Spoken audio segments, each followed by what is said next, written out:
The first shot cracked past his ear and blew out the exit sign behind him. Ethan Ward didn't flinch. He stepped in front of the trembling woman in the navy blazer, raising his hands just enough to make the gunman think he was surrendering. The stairwell stank of smoke and hot metal. Somewhere above them, alarms wailed, and people screamed as another explosion rattled the office tower. "Move, and she dies!" the man with the rifle shouted, his voice echoing off the concrete. Ethan's heart kicked hard against his ribs. Not from fear, from calculation. 12 steps between them. Bad trigger discipline. Weight on the back foot. The CEO's heels slipping on the ash that dusted the stairs behind him. The same CEO who had fired him 12 hours earlier like he was garbage. He heard a thin, terrified voice in his head. "Daddy, you're coming home tonight, right? Always bug. I always come back." The gun barrel lifted toward the woman's face. Her name was Dana Kingsley, billionaire owner of the Tower Queen of downtown Houston. Her lips trembled, but her chin stayed up. Ethan took one breath, then moved. "Before I go any further, tell me where you're listening from tonight, and hit that like and subscribe button if you believe courage still matters in this world." Ethan Ward was 37 years old, and by most people's standards, he looked like every other tired, blue-collar dad in America. He lived in a cramped two-bedroom duplex on the edge of Houston with his 8-year-old son, Tyler, a kid with 2 big glasses and a permanent smudge of marker on his fingers from drawing superheroes. Ethan worked nights as a maintenance tech in the Kingsley Tower, a sleek glass skyscraper that scraped the sky and made people like him feel small when they walked in. He changed air filters, fixed leaky toilets, reset breakers, and unclogged sinks in offices where nobody knew his name. Once a lifetime ago, he'd worn a different uniform. Army Ranger, multiple tours overseas, the guy they sent in when the situation was already bad and about to get worse. He'd jumped out of planes in the dark, fast-roped onto rooftops, and dragged bleeding men out of places most folks only saw on the news. Then his wife, Kayla, got sick. A sudden cancer that didn't care how tough he was, didn't care how many medals sat in a shoebox in their closet. By the time the doctors realized what it was, they were talking in months, not years. He held her hand through every chemo session. He watched the light in her eyes dim. When she died, Ethan came home from the funeral, took off his dress uniform, folded it carefully, and told his commander he was done. Tyler needed one parent who came home every night. Ethan chose that over everything else. The problem was the world didn't pay much for a quiet man with calloused hands and a past he didn't talk about. The Kingsley Tower job was steady, and steady was all he needed. Health insurance for Tyler's asthma, enough money for rent, school lunches, and the occasional Little League registration when the budget could stretch. Most days, executives brushed past him in the lobby like he was part of the furniture. Security guards knew him. Janitors nodded to him.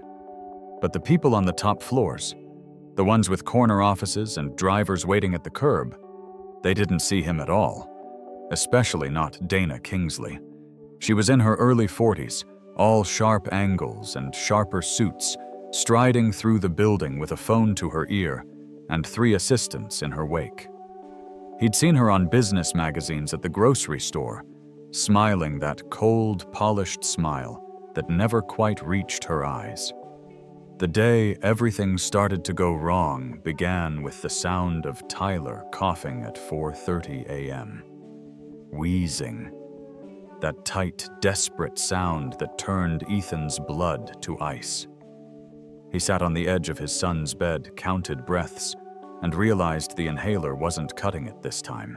They spent the morning in urgent care, fluorescent lights buzzing overhead, while nurses checked oxygen levels and doctors listened to Tyler's chest. By the time the meds kicked in, and Ethan dropped his son at the neighbor's apartment with strict instructions and a spare inhaler, his phone said he was 40 minutes late for his shift. He drove like a man chasing time. But when he jogged through the employee entrance of Kingsley Tower, sweaty and breathless, the building manager was already waiting. Arms crossed, jaw tight. "Ms. Kingsley wants to see you," the manager said. 10 minutes later, Ethan was standing in an office made of glass and money facing a woman who never looked up long enough to see the worry lines around his eyes. By the time he walked back out, his access badge was deactivated, his tool cart reassigned, and his future hanging by a thread. He had no idea that before the sun went down, that same tower would shake with explosions, armed men would take over the building, and the woman who'd just fired him would be staring down the barrel of a rifle, while the nobody maintenance guy she'd dismissed would be the only thing standing between her and a bullet. Ethan didn't sleep that night, not because of fear, not even because of anger, but because he'd sat at the foot of Tyler's bed after putting him down, watching the boy's chest rise and fall, too aware of how close the day had come to tipping into disaster. He told himself the firing wasn't the end of the world. He'd lost tougher battles. He'd survived worse nights. But something in the way Dana Kingsley dismissed him like he was a smudge on her desk lodged under his ribs and stayed there. By sunrise, he'd made coffee strong enough to scrape paint, packed Tyler's lunch, and made a list of every place within 20 miles that might hire a maintenance tech with no college degree and a resume full of holes shaped like classified missions. He didn't tell Tyler. Not yet. Kids shouldn't carry the weight of adult failures. At 7:30, he walked his son to school, holding his inhaler in one hand and Tyler's tiny warm fingers in the other. Houston's fall heat hung thick and sticky in the air, making the walk feel longer than it was. "You'll pick me up today?" Tyler asked, his voice soft. "Of course," Ethan said. "Right at 3. He meant it. He always meant it. But life had a habit of testing the things he meant most. At 9, he walked into the local employment office. Fluorescent lights buzzing, cracked chairs lining the walls, a poster peeling in one corner that said, "Work hard, dream big." The woman at the desk didn't look up when he approached.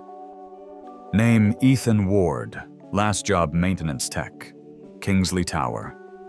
She typed without expression. "Reason for leaving."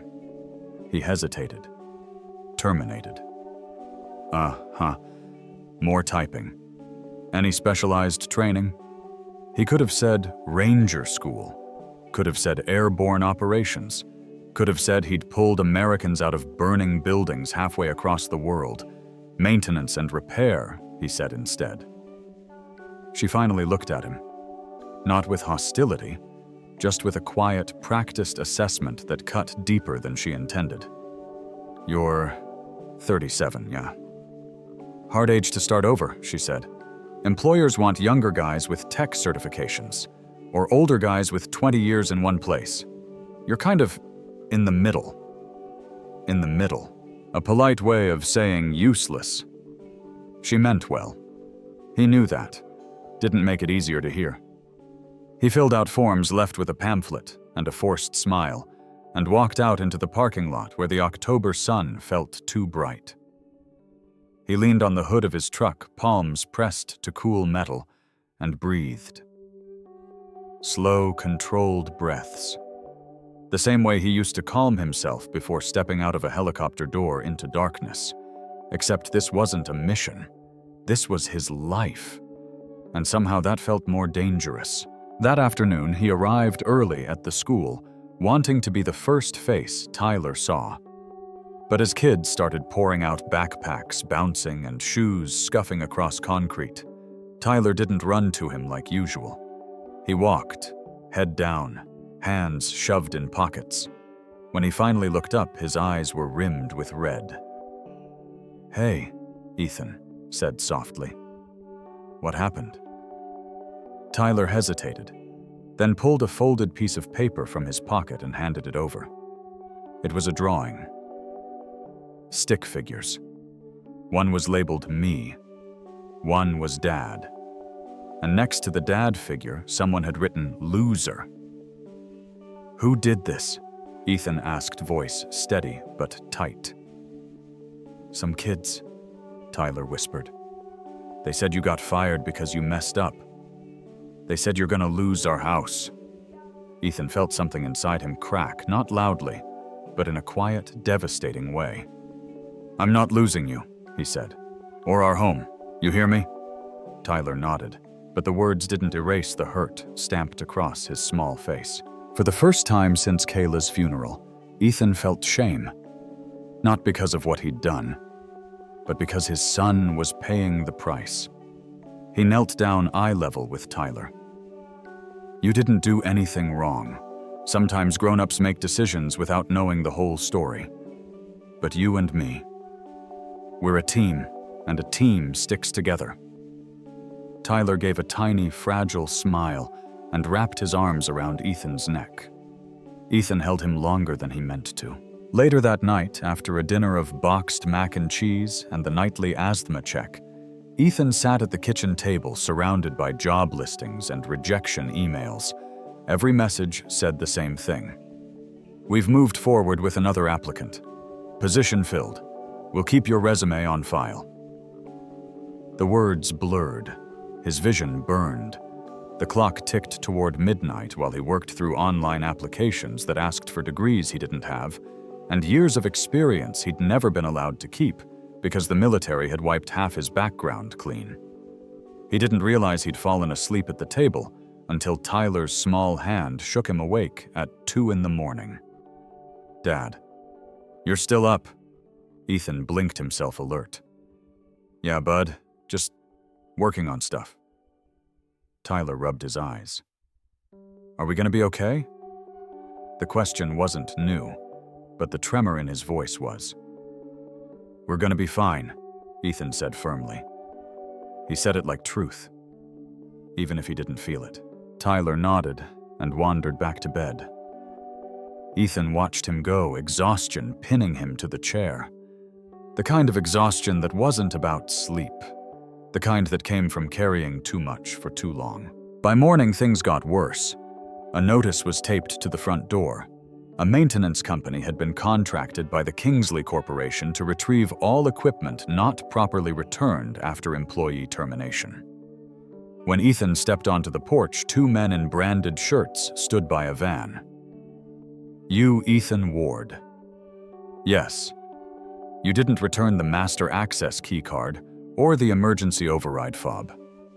I turned in my badge. "The fob was assigned to my cart. Not what the system shows." Ethan frowned. "I don't have it." The shorter man shrugged. "Look, we're just doing what corporate told us. You want to keep your record clean? Hand it over."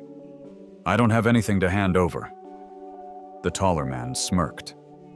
"So you stole it." Ethan's jaw tightened. "Watch it." The man's brows lifted. "What are you gonna do?" "Punch me." "You're unemployed, buddy. You need this to go smoothly." Ethan stepped forward before he could stop himself.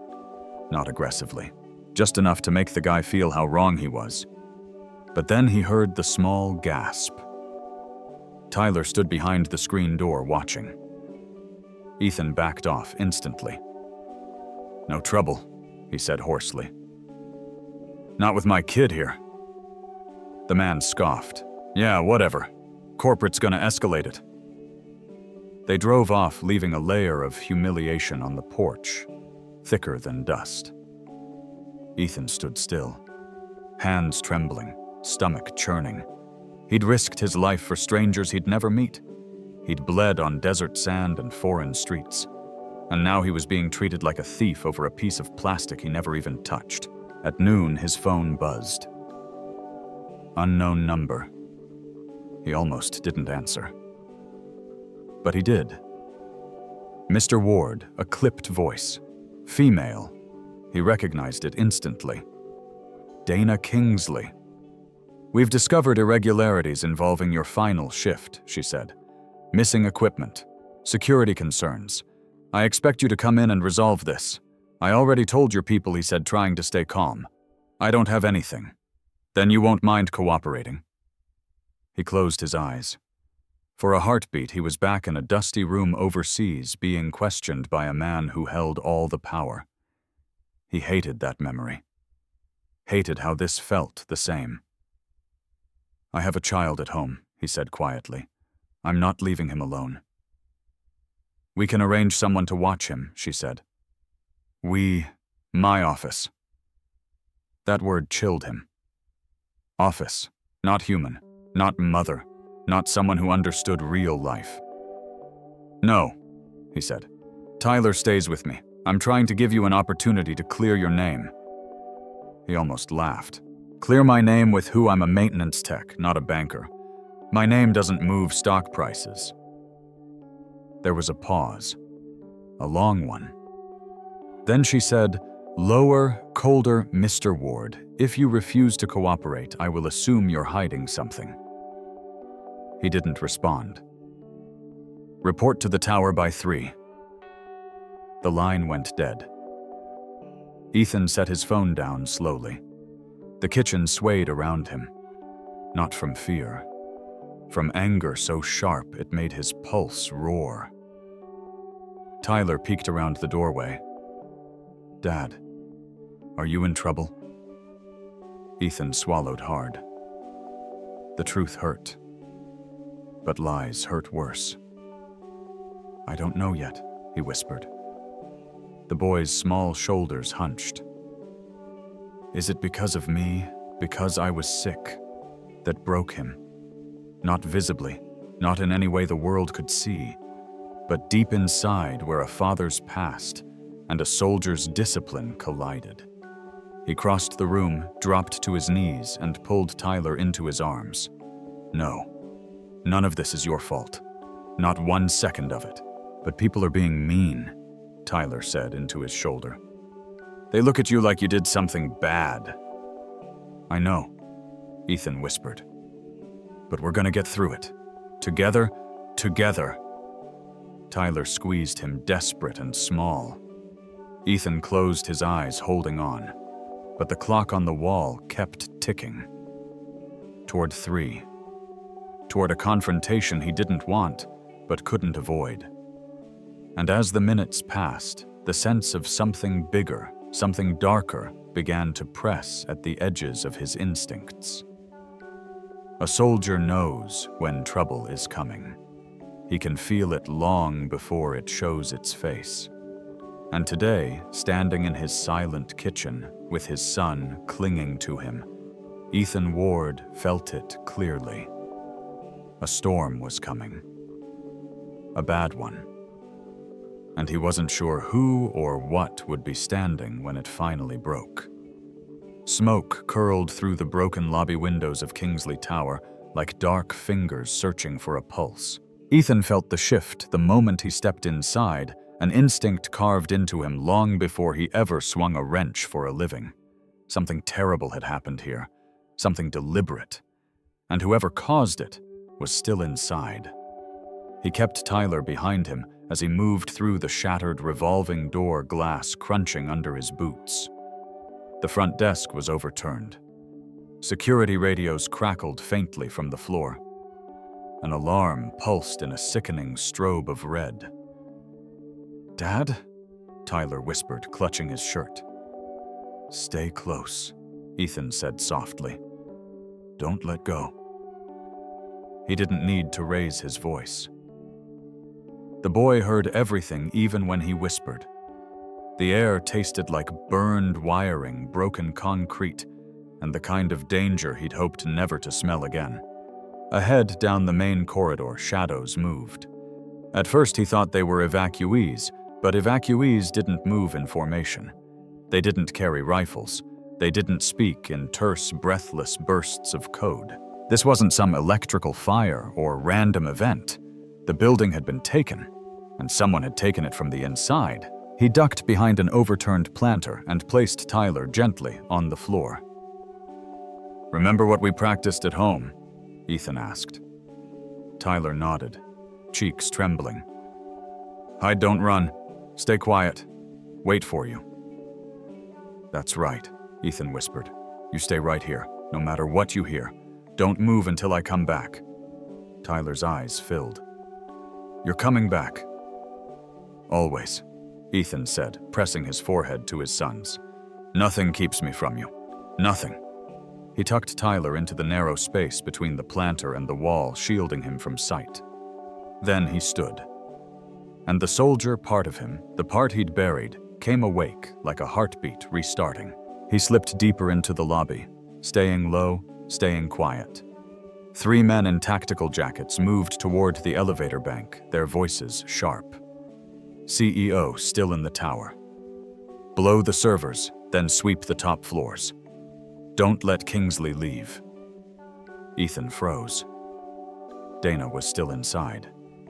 Whatever he'd felt about her didn't matter now. The tower was a death trap. And if these men were looking for her, the situation was worse than he imagined.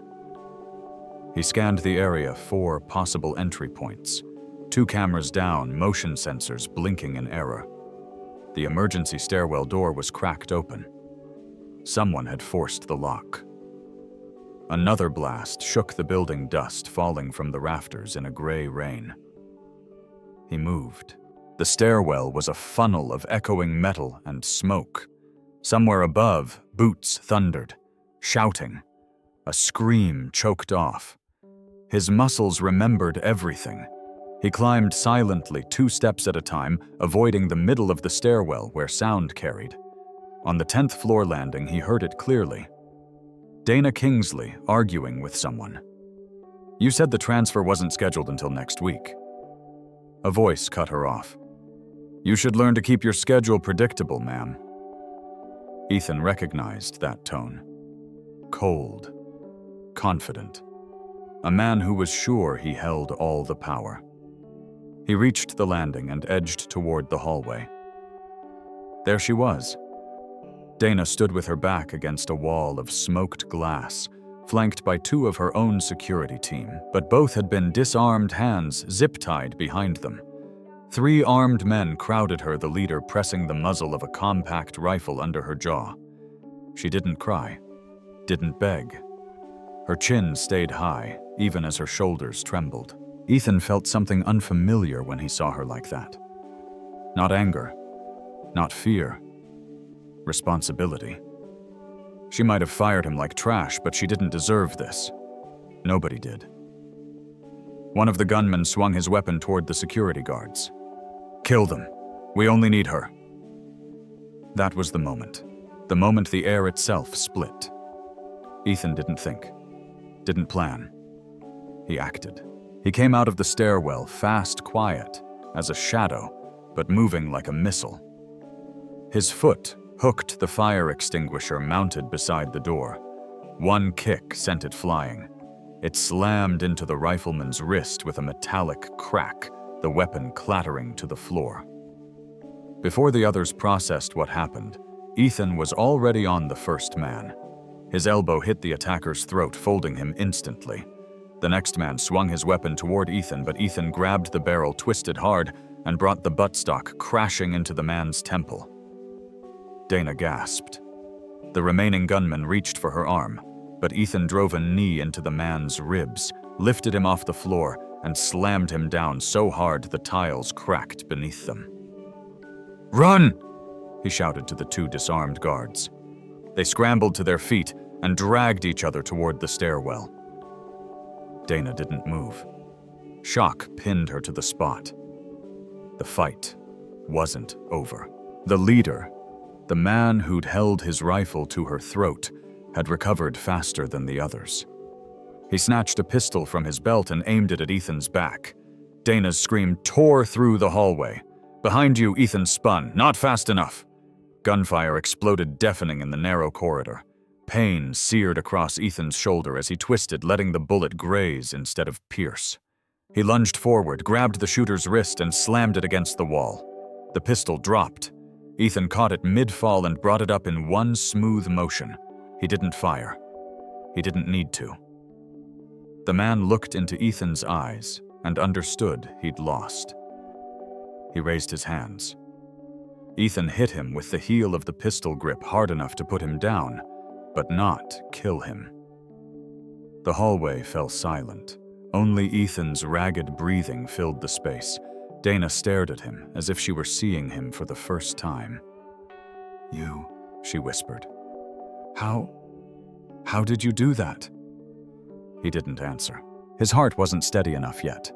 And Tyler was still downstairs hiding, waiting for him, counting on him. "I need to get my son," Ethan said, moving past her. But Dana stepped forward. Her voice was small, unsteady, human. "Wait, you saved my life." He paused. "You're welcome," he said simply. "But this place isn't safe. None of us should be here." A thunderous crash echoed from below. Something big, something deliberate. The kind of crash that meant the situation was spiraling. Dana's face drained of color. "What are they doing?" she whispered. "Taking the building," Ethan said. "And whatever they came for, they think you have it." She staggered slightly. "They can't. There's critical data servers my entire board." "They're not after data," Ethan said quietly. "They wouldn't bring this many men for that." Then what? Another explosion cut her off. Smoke rolled up the stairwell in thick curls. That's when the sprinklers kicked on, showering them in a cold mist. The fire alarms wailed louder. Dana flinched. Ethan didn't. He was already calculating. 3 men down on this floor. At least a half dozen he'd heard below. Possibly more above. Worst case scenario. This wasn't a robbery. It was an extraction. "Come with me," he said. Dana hesitated. Why? Because whoever planned this doesn't leave witnesses. Her lips parted, fear finally cracking her composure, but she nodded. They ran. Smoke filled the stairwell, turning each step into a descent into chaos. Tyler. His boy. Every instinct screamed for Ethan to get down there faster. And he did. He moved with a precision he'd tried to forget. Footsteps light. Breaths controlled. Every turn taken like he'd memorized the building's blueprints. Dana struggled to keep up. She wasn't built for this. Not physically, not mentally. He grabbed her wrist and half pulled her when her heels slipped. "Careful.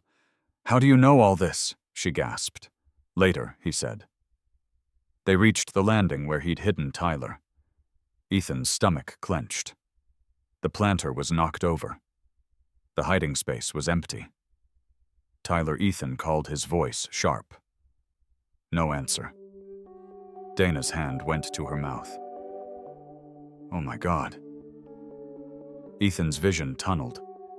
He searched the floor footprints, glass shadows, and then he saw it.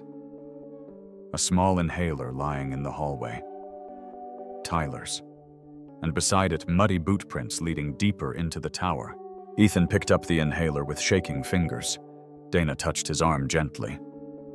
"Ethan, whoever took him, they didn't just want me." He closed his eyes.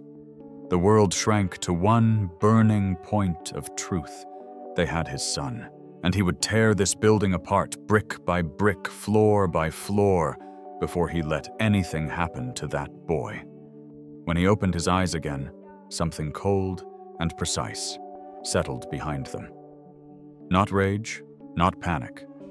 Purpose.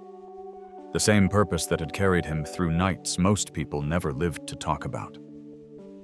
He tucked the inhaler into his pocket, rolled his injured shoulder once, and turned toward the corridor where the footprints led. Dana stepped back when she saw the change in his face. What are you going to do?" she whispered. He didn't raise his voice, didn't posture, didn't explain. He simply said, "Get my son." And the entire power dynamic of the story shifted in a heartbeat. The man she once fired without a second glance had revealed what he truly was. Not a maintenance tech. Not a forgotten veteran. A father. And a warrior. One who would not stop. Not now. Not ever. The hallway was silent, except for the hiss of sprinklers and the faint echo of boots far above them. Dana stood frozen, staring at Ethan like she was trying to reconcile two versions of a man she'd never bothered to know. The employee she fired, and the one who'd just fought off armed attackers with nothing but instinct and muscle memory. Her breath came in shallow pulls. Ethan. That wasn't normal. No maintenance tech fights like that. He didn't answer. He couldn't not with terror clawing at his ribs. Tyler was gone. Taken. He crouched beside the scattered footprints, tracing the outline of a boot tread, with trembling fingers, his injured shoulder bleeding through his shirt. Every movement was precise, razor-focused, as if the rest of the world had fallen away. Dana watched him. In awe. In fear. In guilt. "What are you seeing?" she whispered. "Three men," he said without looking up. One carrying extra weight, likely Tyler. They headed deeper into the tower. Probably towards somewhere they can barricade. "You got all that from footprints?" He finally lifted his head, and Dana took an involuntary step back. His eyes weren't the eyes of the man she'd fired. They were the eyes of a man who'd stared down death more times than he'd counted. Eyes trained to read battlegrounds like maps and danger like language. "You need to go," he said, pushing himself up. "If they realize I'm after them, they'll use you or my son as leverage." "I'm not leaving," Dana said, voice shaking. "You saved my life. I won't abandon you. Staying puts Tyler in more danger." His voice softened, but the words stayed iron hard. "Please, let me do what I need to do." It was the please that silenced her. He grabbed a fire axe from the wall and started toward the corridor. But before he reached the corner, Dana took a breath and forced out the words, "Ethan, I think I know why they're here." He stopped. "I wasn't honest with you," she said. "When I fired you, when I questioned you, I didn't tell you everything because I didn't think you needed to know."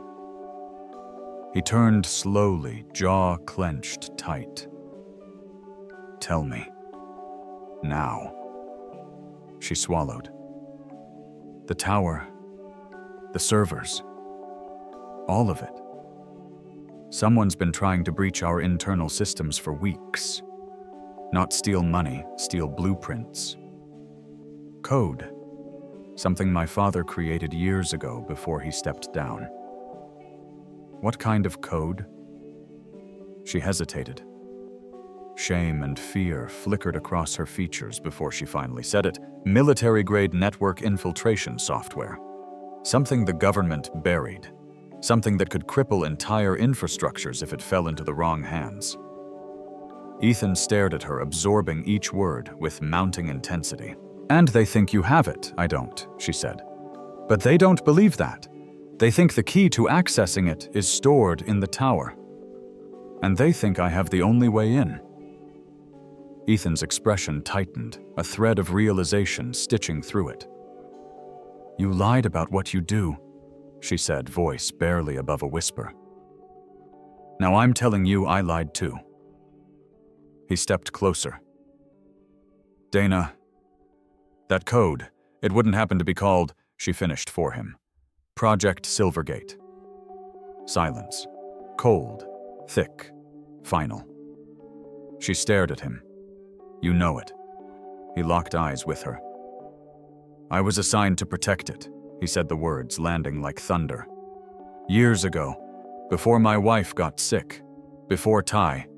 His voice caught, then steadied. "Silvergate was supposed to stay buried. No backups, no copies, no digital trace. If it's resurfacing here, someone inside helped them." Dana pressed a hand against the wall to keep from dropping. "You were assigned to it," she whispered. "You, Ethan, why didn't you tell?" "Because I was done with that life," he said. Because Tyler needed me. Because I thought I had buried everything connected to it. For the first time, Dana understood something she'd missed completely. He hadn't been hiding because he was small.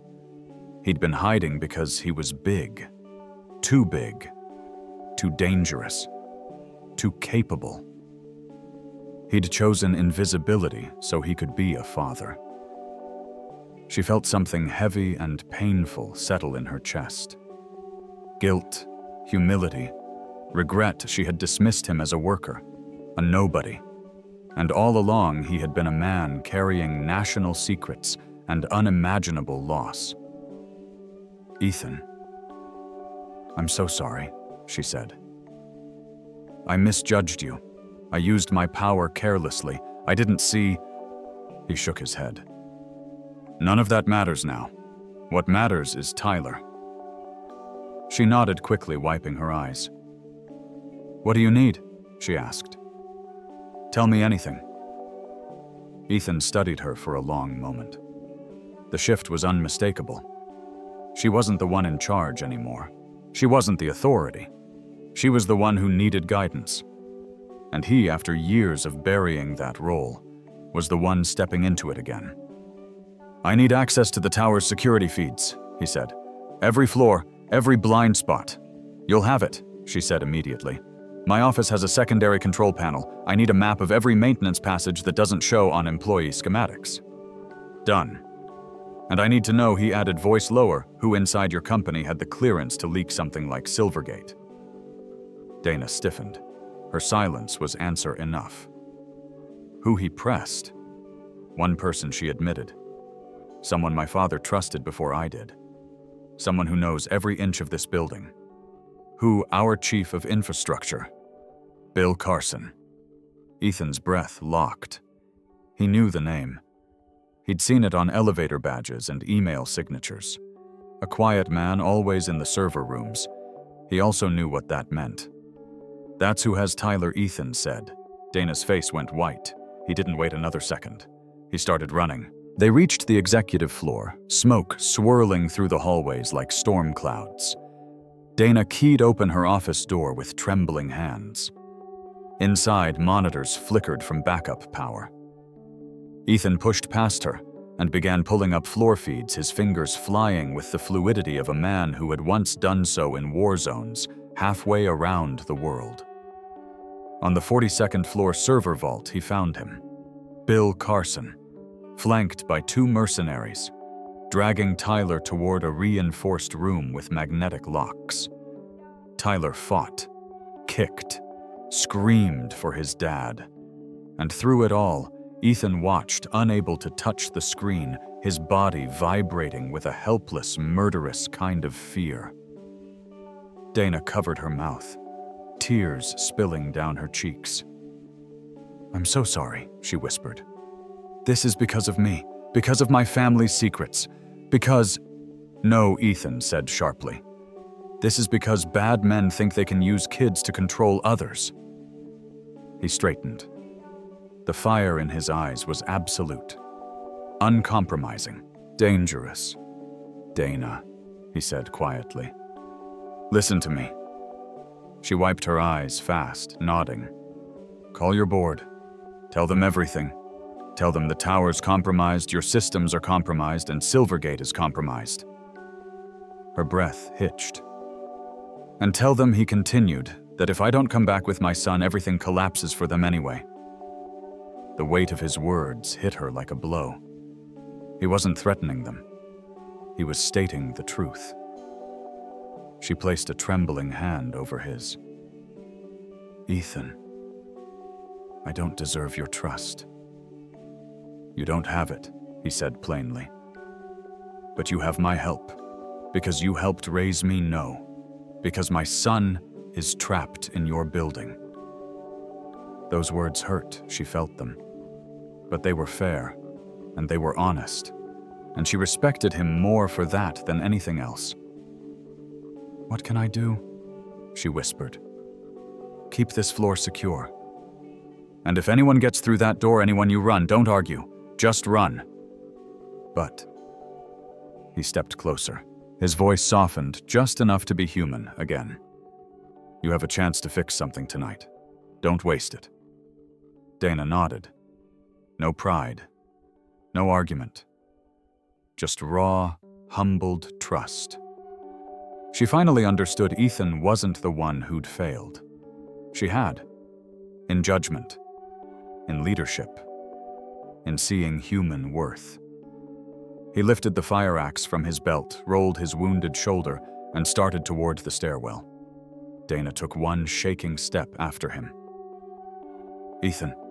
He paused in the doorway. She tried to speak, but all she managed was a broken, breathless truth. "I was wrong about you." He didn't turn around, but she heard the faint, weary answer. "Most people are." And then he was gone. Down the stairs, into the smoke, into danger, into the heart of the tower, where his son waited, where the truth about his past had finally caught up to him, where everything would either end or begin again. Smoke was still rolling out of the broken windows when the first wave of responders pushed into Kingsley Tower. Dana was the one who met them, shaken, drenched from the sprinklers, but standing tall in a way none of her board had ever seen. She didn't bark orders. She didn't hide behind titles. She simply said, "He went after his son. Follow his lead." And the room fell silent, because something in her voice told everyone the balance of authority had changed tonight. When Ethan emerged from the stairwell 40 minutes later, carrying Tyler in his arms and streaked with ash and blood, the entire lobby froze. Police lowered their rifles. Security teams stepped aside. And Dana, who hours earlier had barely looked at him, ran forward like someone seeing a miracle. Tyler was crying, but unharmed arms locked around his father's neck. Ethan's face was gray with exhaustion, his shirt torn, his shoulder bleeding again, but he walked steady. Steady, like a man who had carried heavier things across darker nights. The moment Dana reached him, she stopped short, not wanting to intrude, but her eyes said everything. Gratitude, shame, respect, and something more complicated, something grown in fire. "You saved him," she whispered. Ethan shifted Tyler in his arms. "I did what any father would have done." "No," she said, voice thick. "You did what only you could have done." Behind her, officers hauled out Bill Carson in handcuffs, face bruised, spitting curses. He caught Ethan's eye and faltered suddenly small. Dana's expression hardened with a kind of justice Ethan hadn't known she possessed. "You betrayed this company," she told Carson. "But worse, you used a child as leverage. You'll answer for that." Carson looked away. For the first time, Ethan felt the weight inside him ease just a little. The hours that followed were a blur of paramedic statements and hushed conversations. But one thing became clear. Everyone in that building now saw Ethan differently. The board members who used to glide past him without a nod now approached him with both hands extended. Officers asked his opinion before making tactical decisions, and employees whispered to each other with wide eyes, as if trying to reconcile the maintenance tech they ignored with the man who'd walked through fire. Dana gave him space, but stayed close.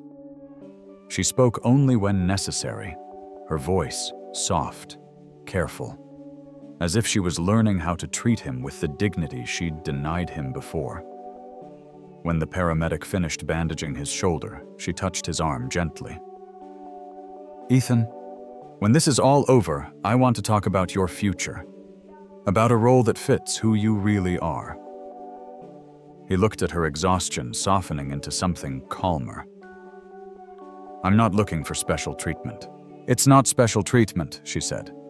"It's correction. I finally see you, and I'm asking you to let me make something right." He didn't answer. Not then. But she didn't push. She simply said, "Take Tyler home. Rest. We'll talk when you're ready." 3 months later, Kingsley Tower held a quiet ceremony. Not a press stunt, not a flashy event, just employees gathered in the renovated lobby with sunlight catching on new reinforced glass. Dana stepped onto a small platform with a microphone in her hand. But instead of beginning with a speech, she looked to the side and nodded. Ethan walked forward, Tyler clutching one of his hands, the boy's backpack bouncing against his small frame. The crowd applauded not wild cheers, but an honest, respectful swell of appreciation. Dana spoke plainly. Most heroes never get statues. They never get headlines. They just do the right thing when it's hardest. Tonight we honor someone like that. Ethan's ears reddened. Tyler squeezed his hand, proud and beaming. Dana continued. This company learned something the night this tower was attacked. We learned that titles don't measure a person's worth. Character does. Courage does. And sometimes the strongest leader in the room isn't standing in the corner office. She turned to Ethan, her voice catching just slightly.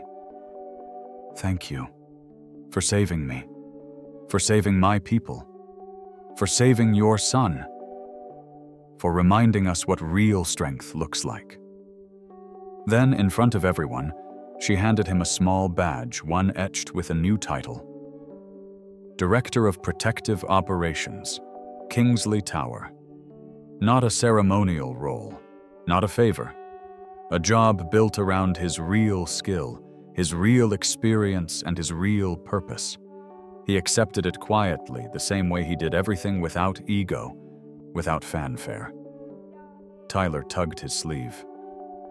Dad, you got promoted. The room laughed softly, warm and human. Ethan lifted his son into his arms. Guess I did, bud. Dana stepped closer, speaking low, so only he could hear. You earned this, every piece of it. He believed her. A year later, the tower stood taller, not just in glass and steel, but in spirit. Security protocols written by Ethan were now industry standards. Employees who once walked past him now stopped to shake his hand. Tyler visited after school some days, sitting in his dad's office with homework spread across the desk, inhaler safely clipped to his backpack. And Dana. She changed too.